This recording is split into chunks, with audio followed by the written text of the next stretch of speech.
Mumtaz column निगार और anchor Javed Chaudhary ने general Qamar Javed Bajwa के साथ मुलाकात के बाद कुछ राजों से पर्दा उठाया है। इनमें एक जहांगीर तरीन को बैलेंसिंग एक्ट के तौर पर नाअहल करने का है। ये बात 100% दुरुस्त इसलिए है कि जहांगीर तरीन जिंदा हैं और कोई भी इनसे पूछ सकता है कि मैंने इनकी नाअहली से 8-10 दिन कबल इन्हें इस मंसूबे से खबरदार किया था। इसी तरह मैं जून 2020 में सारी तफसील लिख चुका हूं कि इन्हें जुल्फी बुखारी की साजिश और मुर्शद के हुक्म पर निकाला गया। पीटीआई से मेरा ज्यादा इख्तलाफ जहांगीर तरीन और उन जैसे लोगों को पार्टी में लाने और फिर जहांगीर तरीन ही को ताकतवर तरीन बनाने पर हुआ। यूं इस जमात के अंदर पिछले बरसों में अगर मैंने किसी शख्स पर सबसे ज्यादा तनकीद की तो वो जहांगीर तरीन ही थे। ताहम उनका ये कमाल है कि गुज़िश्ता 5 बरसों में उन्होंने मुझसे ताल्लुक मुनक़ता ना किया और ना मिलते वक्त इज्जत देने में कोई कमी की। 2.5 साल कबल 24 जून 2020 को रोजनामा जंग के इसी सफे पर जहांगीर तरीन 3 वाकयात के ज़ेरे उन्वान जिरगा के मंदरजात कुछ यूं थे। इन्हें पढ़कर जरा सोचिए कि कौन सी बात है जो उस वक्त इस साजिश ने गोशगुजार नहीं की थी।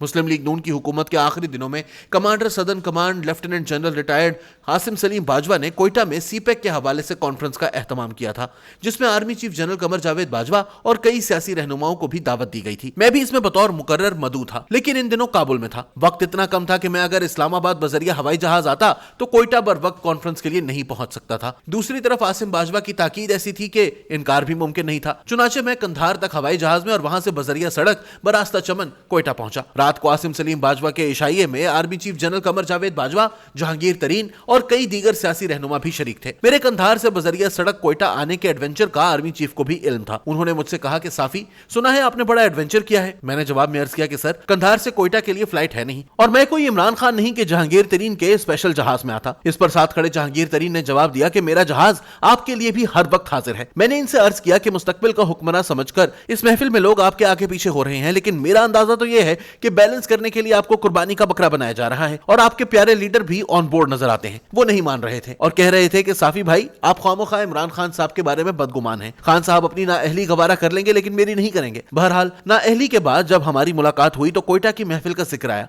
कहने लगे, साफी भाई, आपका अंदाजा ठीक था, लेकिन मैं एतमाद में मारा गया। वजीर मुशीर बनकर आज जो बड़ी बड़ी बातें करते हैं, इनमें से कई एक को मैंने जहांगीर तरीन के दौलत कदे पर तहाइफ और सिफारिशों के साथ घंटों इंतजार करते देखा है। सियासी लोगों को तो छोड़े, मौजूदा प्रिंसिपल सेक्रेटरी आजम खान ने भी इमरान खान तक पहुंचने के लिए इन्हीं का रूट इस्तेमाल किया। जहांगीर तरीन और इमरान खान के साथ डायरेक्ट हो जाने के बाद आजम खान वजीर आला परवेज खटक को कोई अहमियत नहीं देते थे और तरीन ही के घर पर खुफिया मुलाकातों के जरिए उल्टा खान और तरीन को इनकी रिपोर्टिंग किया करते थे। अब तरीन साहब बखूबी जानते हैं कि इनके साथ जो कुछ हुआ वो जुल्फी बुखारी, असद उमर, खातून अव्वल, अली जैदी और आजम खान ने मिलकर किया, लेकिन नाम सिर्फ आजम खान का लेते हैं। लंदन जाने से कबल इनसे मुलाकात हुई तो आजम खान के बारे में कह रहे थे कि मैं तसव्वुर भी नहीं कर सकता था कि ये शख्स मेरे साथ ऐसा करेगा। जहांगीर तरीन डट कर इमरान खान के साथ थे और अगर इनका पैसा, जहन और मेहनत बरूए कार ना आते तो खान साहब की वजारत उज़्मा का ख्वाब कभी शर्मिंदा ताबीर नहीं हो सकता था। वो हमेशा ये कोशिश करते रहे कि मेरी और खान साहब की दोस्ती करा दें। आखिरी कोशिश उन्होंने 3 माह कबल की। मुझे चाय पर घर बुलाया, वहां पहुंचा तो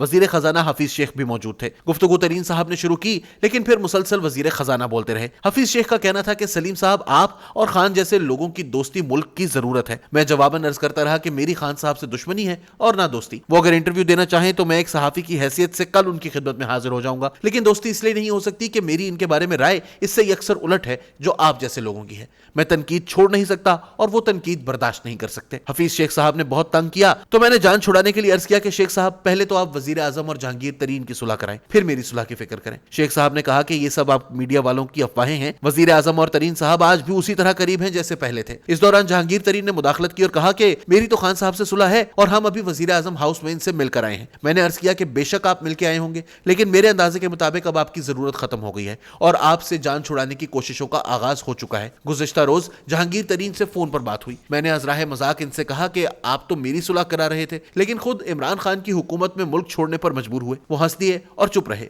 क्योंकि वो अब भी कुछ लोगों का पर्दा रखना चाहते हैं। अब देखना यह है कि असल मोहसिनों के बारे में खान साहब की या फिर खान साहब के बारे में इनकी राय कब बदलती है, क्योंकि जहांगीर तरीन के साथ ऐसा हो सकता है तो फिर किसी को इस्तिस्ना हासिल नहीं। ये था मेरा कॉलम और अल्हम्दुलिल्लाह इसमें जिक्र किए गए हकाइक से अब कुछ और लोग भी पर्दा उठा रहे हैं। बदकिस्मती से अब असल मोहसिन यानी जनरल कमर जावेद बाजवा की बारी भी आ गई है। रिटायरमेंट के बाद इमरान खान इनके साथ वही कुछ कर रहे हैं जो पहले मोहसिन के साथ करते रहे।